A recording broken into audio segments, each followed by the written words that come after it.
Streamcast.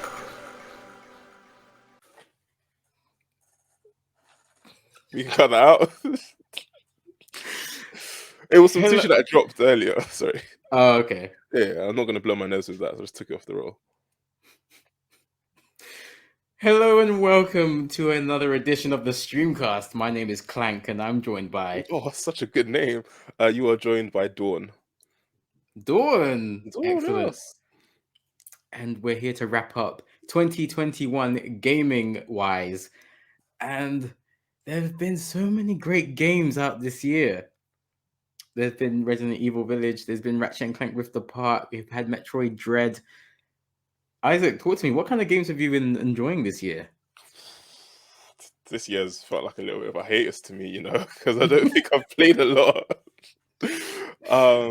But I did really enjoy watching a Let's Play of Resident Evil 8. I really love watching and not playing horror games. Why should I pay money to be scared out of my mind? No, thank you. But someone else to be scared out of their mind, yeah. And it's got a really great story as well. And it's always good seeing Redfield just come along and just look slightly different but better as each game goes along. I need to know his workout regimen because Yes. what happened? Yeah. Yes. I watched Resident Evil film the other day. I think it was Damnation or Vendetta, and he's in it, and I'm like, nah, mate, that's a different person. I don't even recognize you anymore.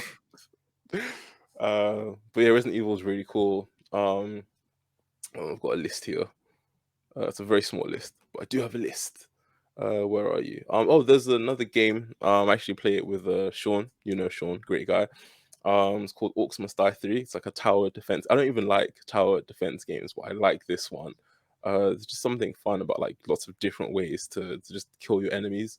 Like I think you can throw them into like pits that just grind them into dust basically. You can like teleport them back to the entrance. You have to like run back at you again and go through all your traps again. You can spit acid at them. And sometimes when you kill them, like their bones come back to fight for you. There's little like really wacky things you can do in the game.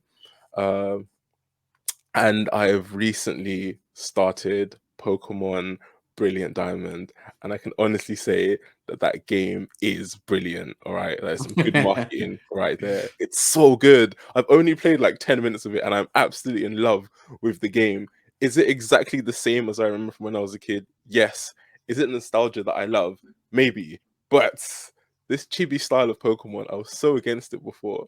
And I've played it and I am just in love. It's so good. It's so much fun. It's great to look at. I love having it on my TV and not in handheld mode. And because like I think it was the only Pokemon game that I ever completed to like completion, did every single thing in the game. I only played it once. So getting to finally play it again, it just feels so good. Because I played like Gen 1 and 2 like millions of times. Even 3 a couple of times. And I kind of stopped at 4. And it's just so good, like getting my hands on this game again. And the Pokemon in this game, they're so good. And I've seen some animations for the game, and I absolutely love it. Like one Pokemon, Buizel, or its evolution, when it uses like a water move, it basically like turns its back on you and shoots out of its butt. And I'm thinking that is so disrespectful. I love it. I'm raising it now. I have to raise it. Like, I love the disrespect. I can't wait to continue playing after this pod. Mike, what a game. That's my game of the year for this year, for me personally. But what about you? What games have you been playing, Andy? What have you been enjoying? Talk to me. Well, I've been enjoying quite a few games this year. Most of them out this year. So Rift Apart is just a game that I've loved, and it's so fun. That for me has been the best game on the PS5 to just utilize the next gen capabilities. The colors are great. There's a 60-second review on our channel. We'll link it somewhere. And I feel it's just a very complete game. Also played Resident Evil Village. Very good game.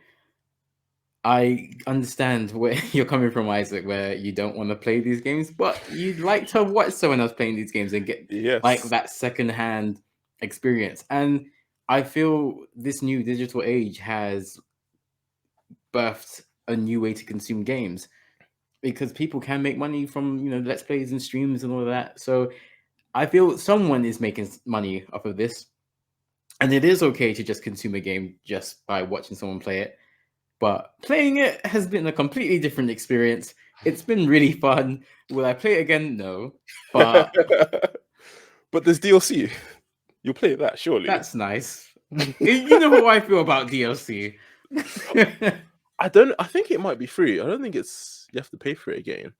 I might be Oh, wrong okay. though. Well, I feel I've got enough out of that game. I've got everything I need to out of it. The main story is great, as you said, Mhm. and visually, just a level above previous Resident Evil games. I can't remember what game it was the other day. We watched some old Resident Evil footage, and I just said I would have hated Resident Evil if I played this game.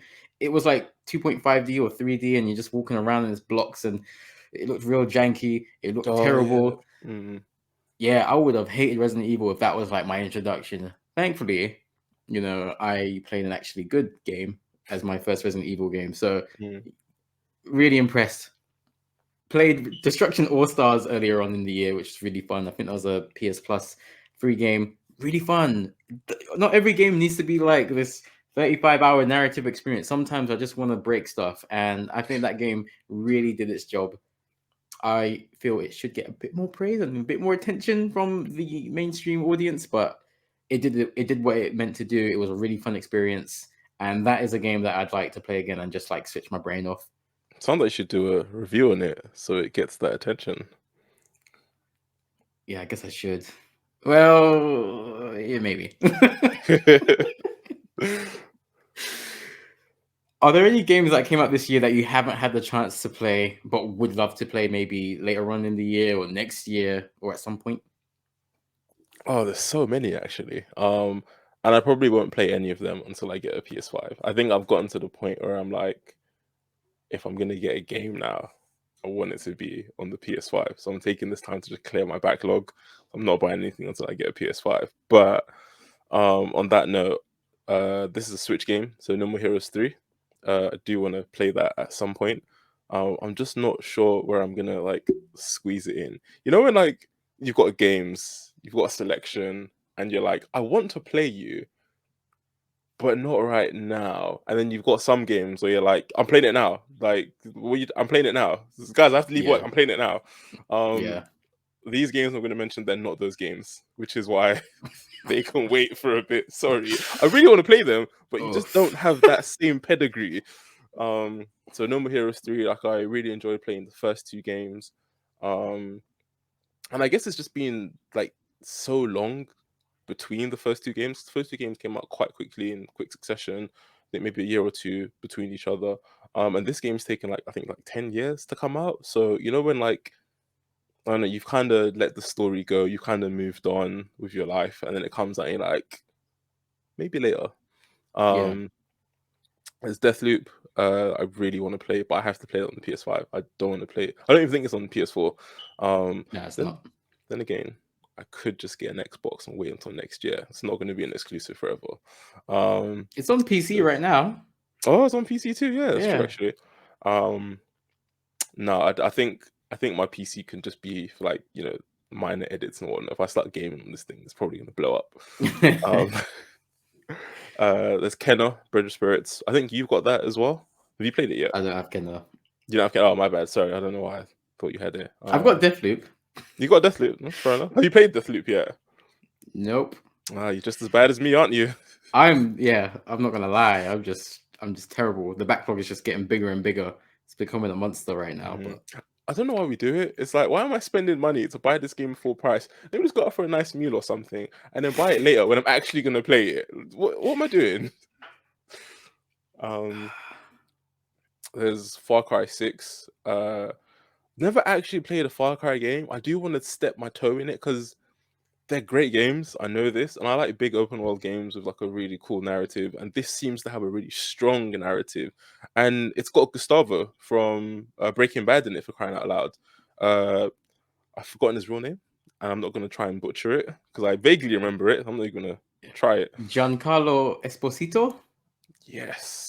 If I pronounce that wrong, please feel free to crucify me in the comments. but I think that's his name. And he's an amazing actor. And just from like the little snippets I've seen, the game looks amazing. I can't wait. Guardians of the Galaxy, because it's Guardians of the Galaxy. Like all the films are great. It's gonna have a great soundtrack because it's Guardians of the Galaxy. It's expected. Like this is how I know it's a good soundtrack, because you can't like stream this raw. You have to go to the setting that says, like turn off what is it DMCA or turn on DMCA? I don't know the technical Yeah. terms, whatever, but yeah. You gotta make it like stream enabled, so it's gonna have a banging soundtrack. So I can't wait to play that. But I'll wait. I'll get myself a nice meal first, wait for months and then play it. Because I know, again, I'm not gonna play it straight away. And then another game called It Takes Two. I know nothing about it, but I know it got nominated for like an award. And I've seen Noah and Husband from the Gaming Arc. They've played it and it looked fun. It was like a really nice co-op game that two people can play. So yeah, if they liked it, must be a good game, right? I'd say so. Yeah. They have good taste. They've also played Deathloop on their channel, Oh, and nice. I've really enjoyed watching them play that. Love So,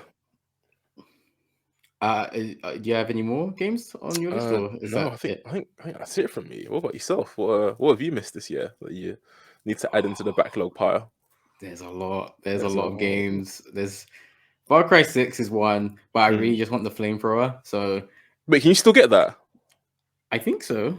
Okay. Alright. Yeah. If anyone wants to get me that super duper collector's edition so I can get that flamethrower, I'll hang it up on my wall, and I appreciate that.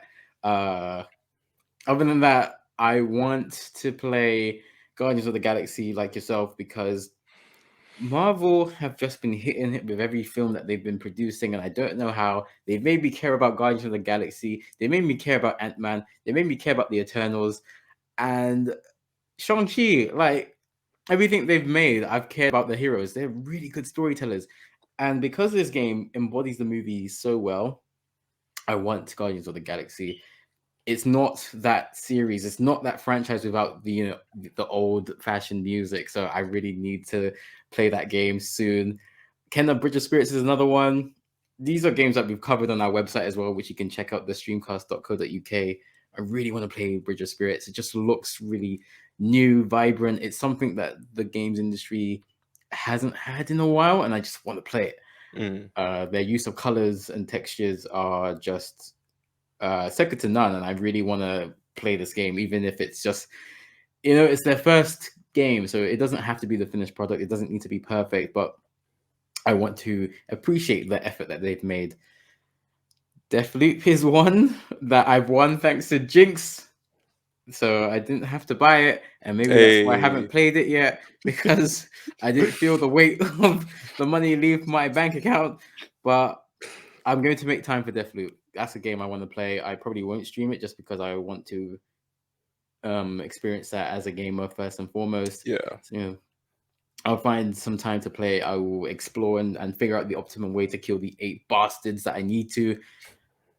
But yeah, Deathloop has got a lot of praise from people who played it, and yeah, I need to join the hype train. What do you if you had to choose between Kenna Bridge of Spirits or Deathloop, which one are you playing first? Deathloop. Really? Yeah. Do you know what? You don't have to answer so quickly. I'll let you think about it, and you can cross that bridge of spirits when you get to it. That wasn't terrible. Thank you. But yeah, Deathloop. It will be Deathloop. Nice. I think they've got positive representation in that game.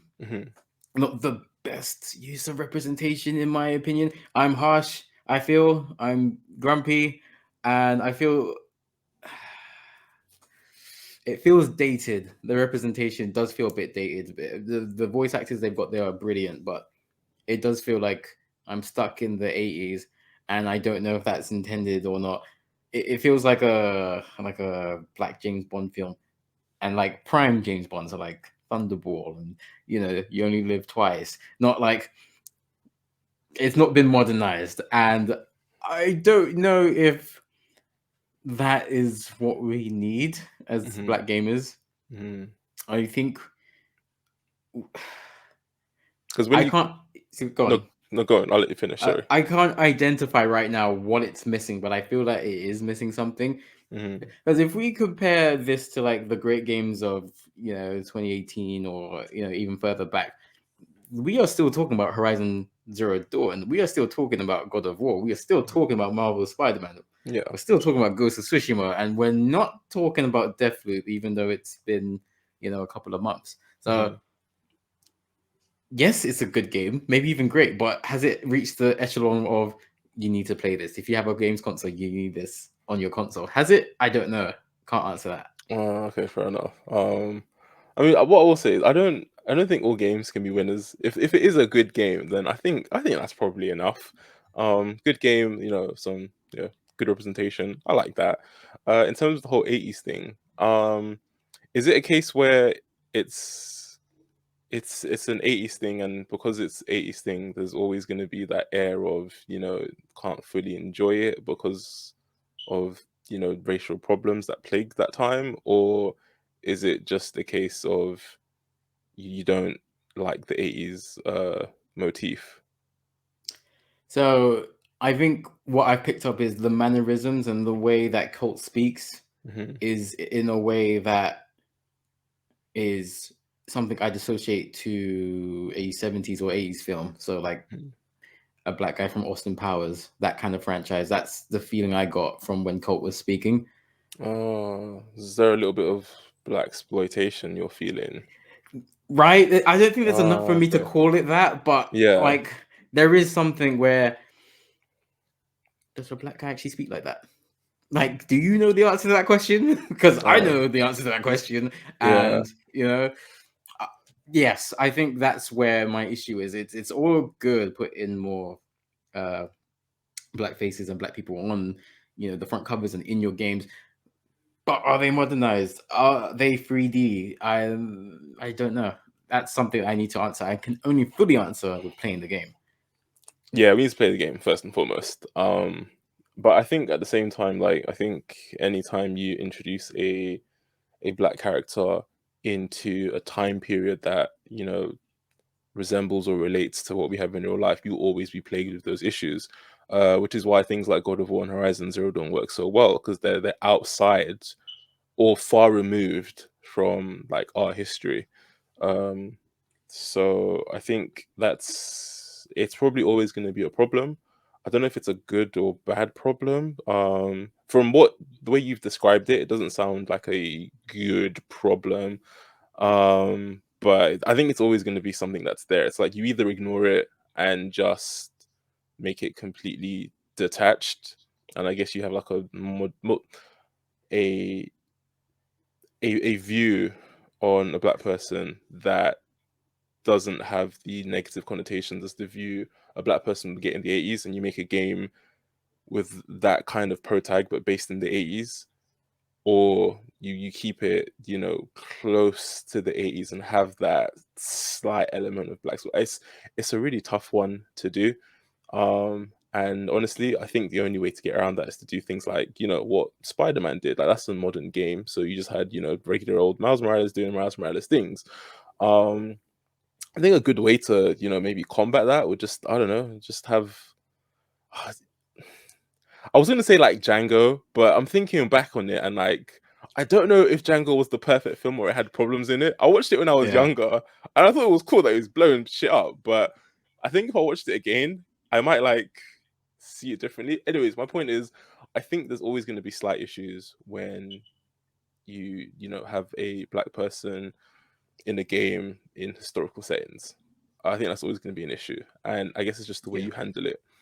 Um and like don't like I think just don't even like address it to an it's a hard thing to say. Like when like go about it, handle it the right way, keep it moving.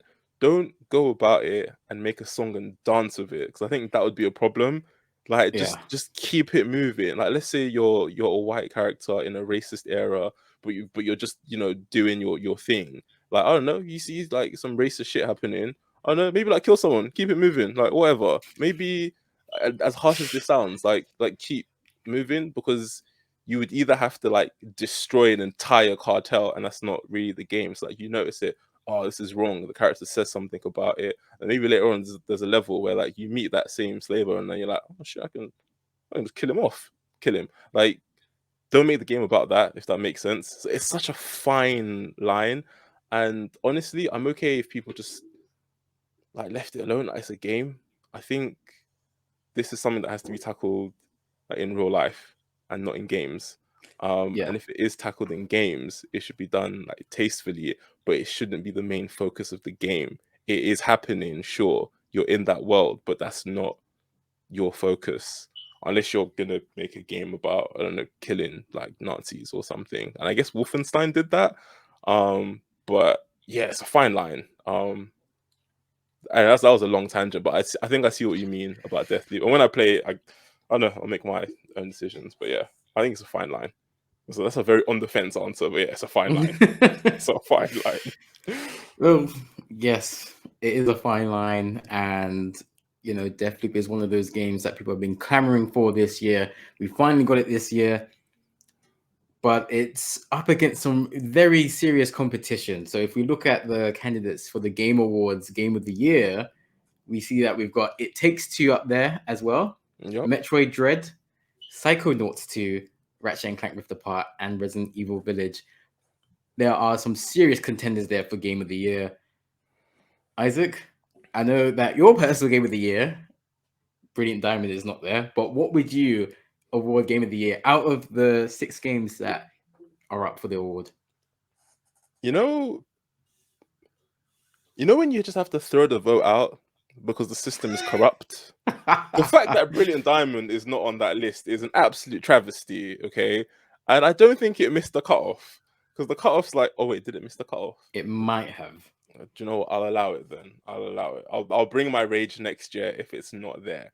Actually, do you know what? But no, Elden Ring's coming out next year, so like it's a moot point. Tight. It's a It's moot tight. point. Yeah, exactly. Sorry, Pokemon, there was no for you. But I've heard of all these games. Haven't played any of these games. So my opinion on this is a little bit moot, but if we went to any of them, do you know what? I'm gonna sit on the fence about this one. If any of those won those, then good for the studio. Well done, and I'm happy for the fans. I'm fully sitting on that. I don't have a stake in this because I haven't played Deathloop yet. It Takes Two is not a game because I don't live with like anyone, and I don't know if you can play it like online. You probably can, I guess. It seems like a local play, but it hasn't been on my radar. Dread is just not a game I play. Psychonauts I've been interested in, and Ratchet and Clank I'm waiting to get a PS5, but that's not going to sell me the PS5. I just don't have a stake in this, you know. So I am going to delegate my vote to you. You'll be voting for both of us, Andy. Thank you for your service. What is our game of the year this year? what are we saying? Go on. Well, I would like to start by saying I think this is a very interesting year for games because while we have quite a lot of strong contenders, there haven't really been that one or maybe a couple of games that have caused an uproar in the fan base that, you know, people are rabid and willing to fight and argue online over it. Like I'd take you back to 2018 or even 2020, where we had God of War and Red Dead Redemption 2, and we had The Last of Us Part 2 and Ghost of Tsushima, where we had two fan bases warring and fully in their ideology and belief that their game was the game of the year. We don't really have that this year. We have a ton of good games, and I don't know. It's a very different vibe, and I think whichever game wins Game of the Year deserves it, and I'm not going to be annoyed either way. But I think for me, I would see, and this might be a bit weird, I think Deathloop should probably win Game of the Year. It's not my... Okay, I'll reword that. I think Deathloop will win Game of the Year. Mm-hmm. I think it will win. My personal choice would actually be Rift Apart. I mean, I think I've only played 2 games from that list, so my opinion is not the most informed, but I don't think I can give Game of the Year to a game I haven't played. I have to rank it out the games I actually have played. Rift Apart is glorious. Resident Evil Village is a very successful game. And I don't think we've seen Resident Evil pick up a Game of the Year award. This game was a very good effort by the team. Capcom have made a very successful list of games, and you can look at the Monster Hunter franchise, you could look at Resident Evil, and their games are very good. Resident Evil Village, we've got a stream. I don't know if it's still up for consumption, but we streamed it this year on our Twitch, Streamcast TV, and it was very enjoyable. Lady Domitrescu, that was this year. This year has been so long, and it was a very good game. I think Rift Apart does the most right out of all of those games on that list. Innovates, accessibility. I think it touches on a lot of issues that people do feel, especially because we've been, locked indoors for 18 plus months. So, social anxieties are there. Ratchet and Rivet are worried about meeting each other for the first time. And that was very interestingly, I'll reword that. That story was interestingly told. There's enough there for adults to get sucked into. There's enough there for kids to get sucked into. I think it does, everything right for the family market. And for me, it's just the best game that I've played this year from a game that's actually come out this year. I think that a lot of really good games have been delayed till next year. And that's a conversation that we hope to get onto later. But for me, the game of the year is Rift Apart. It probably won't win it because certain games win Game of the Year. And I feel that it's clear what I mean by certain games win Game of the Year. But yeah, I mean... No. Feel free to explain. I don't know what you mean. Well, single player experiences win Game of the Year. Games that are expensive win Game of the Year. Games that have been fronted by a big developer team and a big publisher team win Game of the Year. Games that have garnered a lot of attention throughout the year win Game of the Year. And that's why you don't see certain games up here, even though mechanically maybe they should be up there. Games that are indie don't win Game of the Year. Games that are multiplayer. Outer Wilds won it at some point, didn't it? They won the BAFTA Games Best Game, but they didn't win the Game Awards. Fair.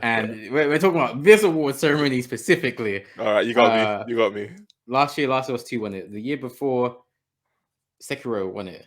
The year before, God of War won it. The year before, Breath of the Wild won it. So you can see the trend there in what kind of games win Game of the Year. Multiplayer games don't really win that. And, I think because a certain game is of a certain genre or is catered to a certain market, they just won't win. This is a call for discrimination or oppression or anything. It's just an observation that I feel is there. And, maybe you won't agree with this. That's fine. Don't really care. But that's the way I see it. And I think because of that, the only real contenders are Deathloop and Deathloop, Rift Apart, Resident Evil Village. I think those are like the real contenders. I think Metroid Dread could be a contender. The Metroid fans really ate that up. It's placated them until the next Metroid game. I would like to see it win it. I don't think it will. I just want. I don't know if it's me just being difficult, but I don't want you to be right about this. I want a game that you don't think will win. I want It Takes Two to win. I would like that to win. Psychonauts 2. I want Psychonauts 2 to win Game of the Year. I don't give a shit. I have no emotional attachment to any of these games. And I'm not trying to slander any studio or any game.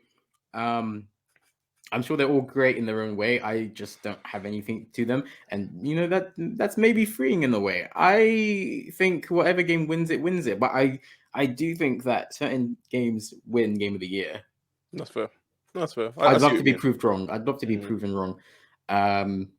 It Takes Two is great, but would it win Game of the Year? I don't see it. Metroid Dread is a game that I'd love to play next year. Metroid Dread, I'd love to play it. And, a part of me wants that to win Game of the Year. I think it's just a game hasn't really gripped me the way that God of War and Ghost of Tsushima and The Last of Us 2 Yeah. have, and few games ever will. Yeah. And I think there's just a very small Venn diagram of the game that grips you. So, I mean, they can't all be like yeah, that. Like they some can't games all are just be. gonna Yeah, be good. You know, yeah. you'll have There's some like nothing wrong with that either. yeah, exactly. I will say though, I genuinely think It Takes Two could do it, and you know why? Because it only takes two. Let's just get rid of him. Okay, so it's gonna be a solo show from here on out. For, Terrible. for those of you listening, Andy kicked me out of the room, so I was gone for a bit. For me, I think Deathloop will win it. Who do you think will win Game of the Year? So this is a different question. So I feel like you might be able to answer this one. Not which is your favorite. Which do you think will win Game of the Year? This is a prediction. Oh, is this to me, not This the is to you, audience? Isaac. Oh, Yeah. Ratchet and Clank. Okay. Yeah, why not? I will be secretly very happy if they win. But so now to the listeners and the viewers, who do you think will win Game of the Year? And who is your personal favorite? What is your personal favorite game that you've played this year? Let us know in the comments or on Twitter and Instagram streamcast_. So earlier I did mention a lot of games being delayed and pushed back and pushed back. Some of those games have been pushed back so much that they're coming out in 2022. So Isaac, out of all the games that we currently know that are released or set for release in 2022, which of those games is your favorite? Elden Ring, hands down. Ooh, Elden Ring. I want not to get it. Forbidden West, Nope. not Ragnarok. Nope. Damn. I want Elden Ring. And why is that? Well, Forbidden. Do you know what? Horizon Zero Dawn by itself. Like, do you know when you're hungry, yeah, and you're eating food, and like you have this meal, and you're like, oh, do you know what? I'm full. I'm not satisfied. I'm full, and I feel really good. Like I don't even want dessert. I'm happy. Well, no, I do want dessert actually. That was the DLC for Horizon Zero Dawn. I got my dessert. I had a full meal. If Horizon Zero Dawn didn't have a sequel, I'd be absolutely fine with it. I'd be like, yeah, okay. Like, I think for Right. that game's going to be like an entirely new thing by itself. They did tease something at the end of the first game, but it was a small tease. Like for the most part, I've gotten everything like I can out of that game. Like I finished my meal and I'm very satisfied. I'm very full. With God of War, again, like when I played the first game, I felt very full as well, you know? Like we didn't get to see Jotunheim, but again, that's fine. And they did tease Thor and everything. But you know what? I had some really great boss fights. Like a lot of them were repeated, but the fight with all the Balder fights, great fights. Magni and Modi, absolutely loved it. Um there were more fights than that, right? You had the dragon, Yeah. the Valkyries. Yes, the Valkyrie. Thank you. I was like, how did I forget the Valkyries? Yeah, you had the Valkyries. Amazing. And even like the combat system, like it was just a really refreshing take of God of War that just blew me away. And I just feel very satisfied. Do you know what I mean?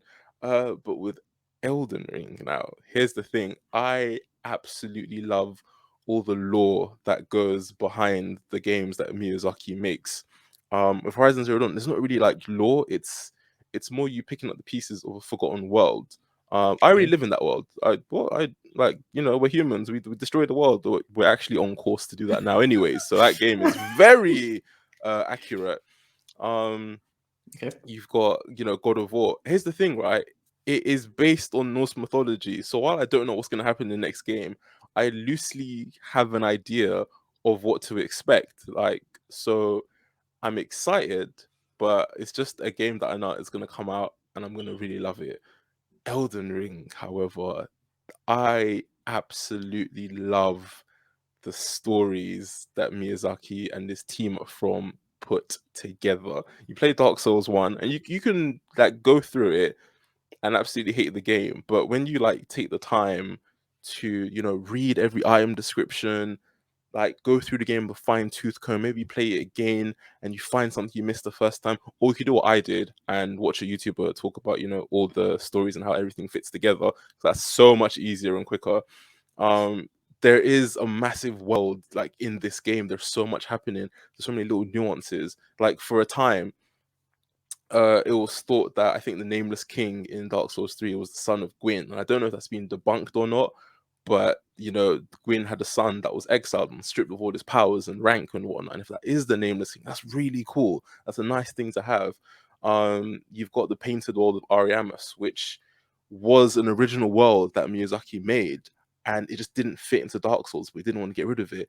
So he turned it into this painted world. And in the game, this painted world's like the remnants, basically. There's the boss at the end called Priscilla, the half-breed, and it's clear that she's part human, part dragon. How did that happen? Chances are it was probably Seath that had, something to do with it, because Seath the dragon would steal maidens, and he'd perform experiments on them and turn them into different creatures, which are the creatures you see at the bottom of his dwelling. Now, like, if you're at Seath's castle and you're in that prison and you're working your way through, you might not like think anything about these maidens. You might just go about your merry way. But here's the thing, right? There are like, I don't know, 14 of them, and they all attack you apart from 2 in the corner. And these maidens are crying because they haven't been fully turned yet. They were clearly priestesses, because when you do kill them, there's a drop of like a miracle spell which the priest have. And there's so much world building in this. It's ridiculous. That's only the first game. And I haven't played 2 or 3, but I'm dying to get my hands into. Well, maybe not 2. I want to play 3. Yeah.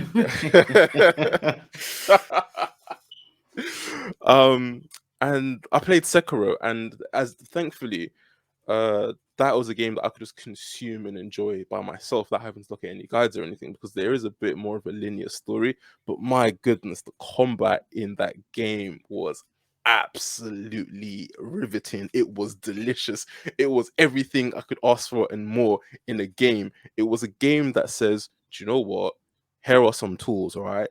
And your progress in this game depends on how good you are at this game. There's no cheese, there's no gimmicks. I mean, it's a game where humans will find cheese and gimmicks. But when you play the game for the first time, there's none of that. It's you get, in the nicest possible way and not in a toxic way, you get good. There's a skill check. His name is Genichiro, all right? You get to Genichiro. When you beat Genichiro, you're a better player.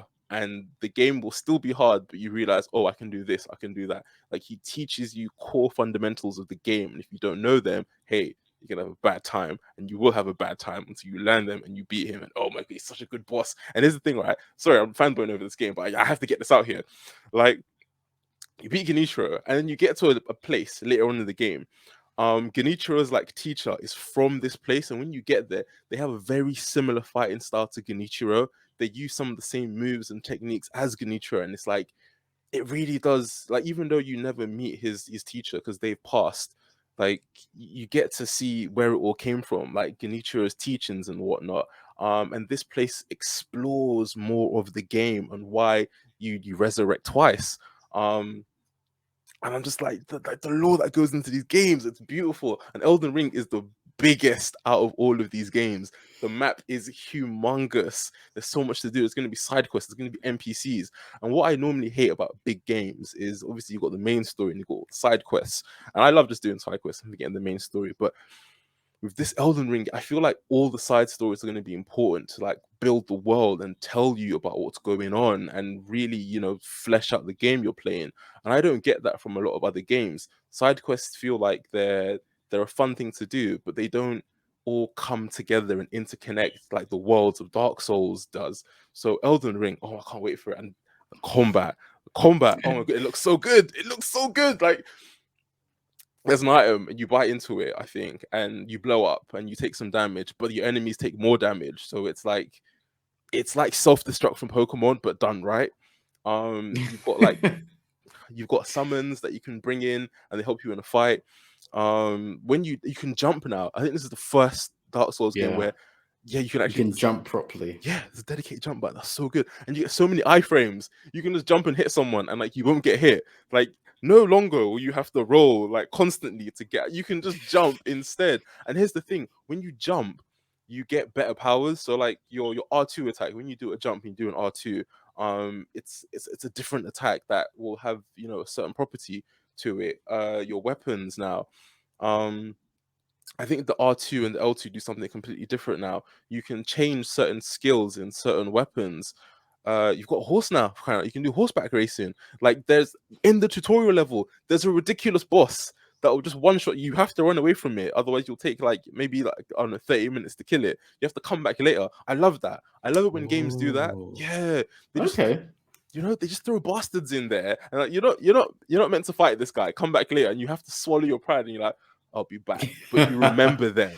I love that.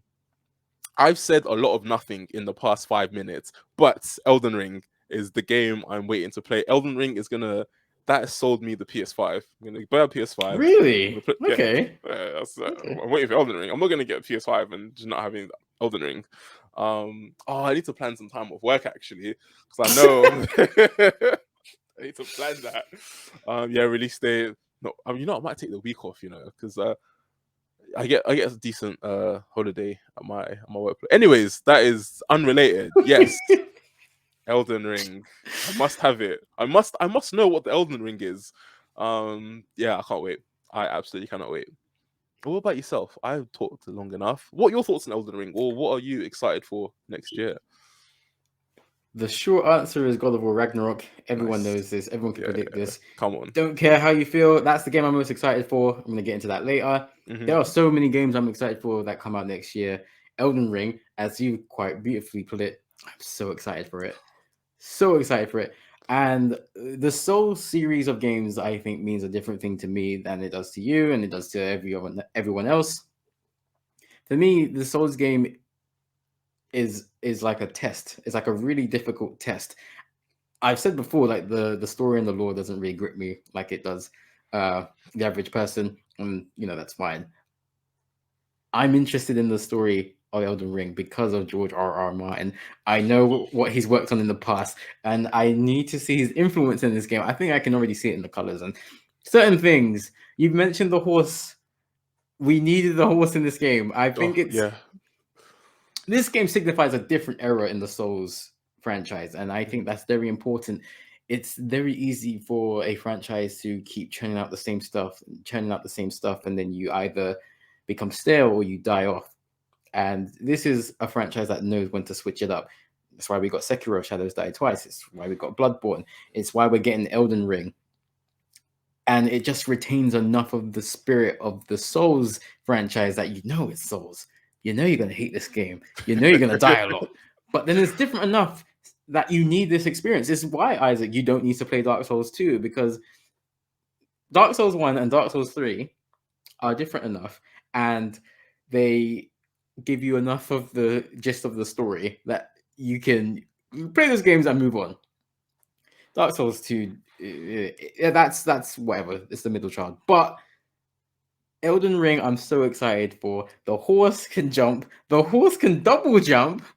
And, my feelings on the double jump are torn. I'm mixed on it, but I'm going to take advantage of it. I think the double jump is going to be very important. Jumping with the horse is going to be very important. I can't wait to find out everything. I mean, I know you're someone who loves their cheese when it comes to games. I'm here or there. You do love your cheese. You do love your cheese. As much as I love the cheese, all right, You love your cheese. has taught me that like skill is also very important too. But some bosses should be skilled should be cheesed. For example, the one in number 1, ceaseless discharge. Oh I'm not fighting him normally. Anyone named ceaseless discharge deserves to die, and I don't care how. I don't care if you cheat code it. Don't care. Shit boss name. Shit boss. But Elden Ring it looks like a really good game. Horse backstabs are going to be back. I cannot wait to just immerse myself in that world, and I don't know what's going to happen, life-wise, but I'm playing that game, and I know I need to. But that isn't the game I'm most excited for coming out in 2022. Horizon Forbidden West is a game that I'm very excited for. I think it just goes to show how much PlayStation are looking to dominate because they're comfy right now. Mm. They've gained a lot of market share, and they've gone out and made a new IP in Horizon Zero Dawn. And the fact that they're willing to like double down and give Guerrilla Games what they need to make a new game, I'm happy for it. I'm here for it. I still need to play Horizon Zero Dawn, but You we'll get do. to that. I will get that. I will get to that. There are so many games that are coming out. Sifu is a game I really want to play, Mm. and I don't know whether that becomes a contender for Game of the Year next year. But you know, it's as we said earlier, games are allowed to just be good, and I can't wait to play Sifu. It just reminds me of Jet Li so much, like that kung fu style of movie. I can't wait to play it, immerse myself in it, just beat people up with my bare hands and maybe pick up a weapon. Mm. I am really intrigued about the age factor. Yeah. You get weaker, your health bar becomes smaller, but you get stronger essentially. Wait, does your health bar shrink as well? I thought you just got older. I thought it was just a visual thing. Apparently, your health bar decreases. Aha. So Interesting. yeah, very interesting. I can't wait to just. I feel like they're giving us more information, but there's still not enough to piece the game together. So I can't Mm. wait to find out more. And I think the only real way you find out about the game is by playing it. So I can't wait to play it. But it's got to be God of War Ragnarok for me. And I mean, what haven't I said about this game? I am very excited for this game because it is a continuation of the best story in gaming for my money. This is a game with a story that's just beautifully told, and Atreus is growing. He's going to be going through puberty, so he's going to have angst, and he's developing his powers. He doesn't really know who he is. We know who he is. People who have read up on the books or the original source, we know who Loki is. And for me, it's more how are we going to get to there from where we are? Because I think that's interesting in itself. Because we know how the Norse mythology tales go. We know Thor is going to be a thorn in our side. We know we're going to meet Tyr, which is very interesting to me because I didn't think we would. Mm-hmm. Angerboda is going to be in the game. Some good representation there. I think that's an issue that we are going to have to conquer at some point head on, and it's going to be a very unsightly conversation. Our favorite studios aren't doing enough for Black people in terms of like telling their stories, but that's a conversation for another time. I cannot wait to see what new tricks that we get in the combat system because for me that was a very good combat system. And a hard game is one thing, but I think a game that challenges you is different. And I think God of War is a game that challenges you. It's fair. It's not an unfair game that abuses frames or certain moves. I think that's a game that is like here's an empty canvas and paint your picture. Do whatever you want. If you want, you could just draw stickmen. If you know how to utilize that, do it. You can just spam R1. If you know what you're doing, you can probably get through the game. But there's like so many different things you can use, like the environment. You can use the runic attacks, switch up the runic attacks for different enemies.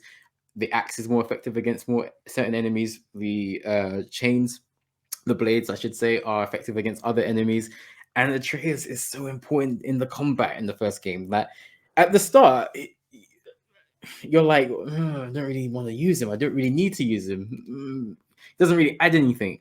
But by the end of the game, he's adds so much flavor that you're using him. You're just chaining combos, and he's there. I think God of War had a perfect synergy between gameplay and story, and that's why for me it's the best. Like Kratos and Atreus relationship just grows, as does the gameplay. And it's almost seamless that you don't even notice it until the end, and you look back at the beginning, you're like, "Rah, what's going on here?" Like Mm-hmm.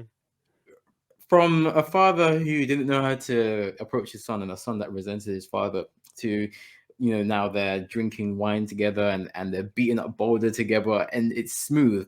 I can't wait to see where they go next because I mean, as you said, Horizon Zero Dawn for you was a meal. God of War was a meal. And for me, I agree, they were meals. But guess what? You get hungry. Again, for me, I don't just need one meal. I'm going to be hungry again. I'm going to Smoking need season. dinner. Exactly. I'm Mm-hmm. going to need dinner again the next day.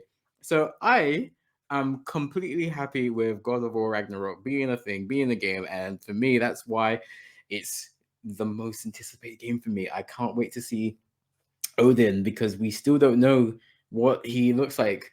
We could tell from the actor who's going to be portraying him what roughly he's going to look like, but we haven't seen him in the flesh in the game yet, and there's going to be a lot to uncover. I think there's a lot of questions that hopefully we get answers to. I'm intrigued with where they go after this because I'm convinced that they're going to just try and continue making God of War games, and it is a very tight rope because at the start, you could tell that Santa Monica didn't really know what they wanted to do after God of War 3 because they came up with Ascension. But now they've got this game, 2018, and they've got Ragnarok. I think the passion's back, the desire is back. They want to be the best studio on the planet, and you could go the Assassin's Creed route and just keep churning out games, and you hit different mythologies and you hit different nations and territories. But I think they want to do something a little bit different. I do think we get to see the other gods that were referenced in God of War. I do think we're going to go to Egypt. I do think we're going to go to Japan. I do think we're going to visit some Celtic gods. I can't wait for it. I can't wait. Here's the thing, though. If we do, though, do you think it's going to be a case where the torch gets passed to Atreus? Because here's the thing, right? The game is called God of War, not Kratos of War. So, I mean, I don't know. Like, I feel like in this next game, we're gonna get control of Kratos. That he's too tall now to just be a press square character. He's growing up now. Do you think they're gonna try and pass on the torch to Atreus? Especially in the lore, Kratos is gonna die. So if we're gonna explore these other mythologies, that is a very interesting point. It's implied. We don't know what that means because it's just true. carvings. It's implied. Yeah. I mean, the others came true. I feel that Kratos is the one that's gonna live forever out of the two of them. I feel like he's just gonna, because essentially he's been cursed, and this is why I love the lore of God of War. Athena has cursed Kratos to just live forever with his mistake. Yeah, he can't die. I don't know what's gonna happen. I get the feeling that Kratos is going to leave his son and start again. I don't know how. Be a wanderer or something. Yeah. I would love for Atreus to become the new God of War. I would love for them to take that route, but I don't know if they're going to be that daring, to be honest, because there are a lot of people who associate the God of War franchise with Kratos and will probably drop it if he's no longer the face. But there isn't a wrong answer. There's a wrong execution, but like you can have a successful franchise with Atreus being the new God of War. But at the same time, I don't know if that's something that he wants for himself. Because if we compare this to Dragon Ball, we had Goku, who was the warmonger. He loved fighting. And then you had Gohan, who at one point was stronger than him, but it was never him. It was never in his MO to like fight and beat people up. And that wasn't what he wanted. And I think we are seeing something similar here because Kratos, he doesn't know anything else. Like, he is like old school Spartan. They threw him off a cliff, and if he didn't come back, he wasn't good enough. And Atreus isn't really that. He's very learned. He's educated. He's intelligent. And I don't know. I would like to see them test the waters, but I don't know how you do that. Like, they have to stick with a decision. They have to go either with Atreus going forward, or they have to go with Kratos. I don't know where they go. I don't know. Like, from the carving, my interpretation of that is Kratos dies and becomes the world serpent, but it doesn't make sense. So yeah, there's don't know about that one. Yeah, I don't think that happens. I don't think it happens. I don't think that carving comes true. Okay, that's fair. Yeah, only one way to find out. We just gotta continue anticipating, and when it comes out, take some days off. Yeah. Well, let us know in the comments or on Twitter and Instagram, Streamcast_ what game you are most excited for coming out in 2022. You can follow us on Twitter and Instagram, Streamcast _. Follow us on Twitch, Streamcast TV. We just hit 300 followers. That was great. So help us as we aim to get 400. You can subscribe to us on YouTube, youtube.com/Streamcast.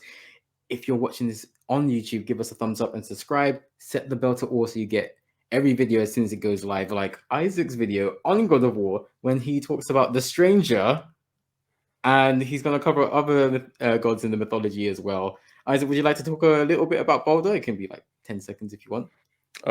Yeah, why not? I think when I played this game for the first time, I didn't know too much about Norse mythology, so I didn't know he was Baldur. I thought he was I thought he was Loki actually, because he just came along, just started causing problems. And like Baldur's normally known as Baldur the Beloved, and I did not love this man in the slightest. He came to my house, all right, and he punched a hole in the roof, and now, spoiler alert, now he's dead. So who's gonna fix that hole in my roof? But I digress. Baldur's a really cool god. In the myths, he's just invulnerable to everything apart from mistletoe. But in the game, they've kind of spun that a little bit to make him this twisted villain. So they've taken his invulnerability and basically just turned him into a sociopath, because he can't feel or empathize anymore. And I thought that was really cool. So yeah, they created quite a deep character. And yeah, if you want to know more about him, yeah, check out the video. I think you'll enjoy it. Yeah, it's very good. You should check it out. Definitely, we'll put a link in the description or on the screen or something. I really like how the God of War series, it's based off of the mythology, but they changed stuff. So it's not just you're reading the old tales. They've just turned Baldur up to 11. I really like that. And the way you touched on that in the video, I really appreciate that. It was a really good find, like Baldur flipping you off. That was really, that was really cool. Thanks. Yeah, I found it really hilarious the first time I saw that. I actually saw that when I was researching for the video. I was like, wow, oh, nice. Might do some more dig and see what Santa Monica left in their games. Yeah, I feel like they've put a lot of Easter eggs in that game that people still haven't found out. So I can't wait to see what they do in their new game, in the next one. Yeah, exactly. I just find it funny that, you know how like in the old game, like, Atreus would like climb on Kratos' back to get hoisted up, or if he's climbing a mountain, like he jumps on Kratos' back. Like Atreus is, teenager, like he's had his growth spurt and whatnot. Like, I wonder how they're gonna traverse together. Will Atreus climb alongside you? We just climb up faster than you, because I feel like he's probably more nimble than Kratos. And like, be like, hurry up, old man, or probably won't say that. I think he's got more respect for Kratos than that. But I just want to see what the new dynamic looks like when you play the game, because you're right, it is a really nice blend between them growing as people, as father and son, and gameplay growing as well. So like, just to see how they traverse now, I'm pretty interested in that. And their conversations with Mimir are probably going to be a lot better now, because Mimir doesn't really have to hold back anymore, because Atreus is basically an adult now. So it'd be nice to see, that interaction. Yeah, I'm really looking forward to this game. Yeah, if it wasn't for Elden Ring, it'd be up there. God of War would be like top game, but it's just slightly below Elden Ring, ever so slightly. It's good. It's given us, different things to talk about, and yeah, I know that you really love Sekiro, so I think Sekiro. I think it makes sense for us to like slightly different games for different reasons, just a little bit more. Yeah, I'm so excited to just see how that's going to play out. As I said before, the gameplay reflected the story, and the story reflected the gameplay. It was a perfect marriage. So I think Atreus will probably just climb on his own and probably lead the way. And I can't wait to have more Mimir, because he was so good. Yeah, I was gonna say, I genuinely, I'm starting to think that God of War Ragnarok is going to be about Atreus outgrowing Kratos.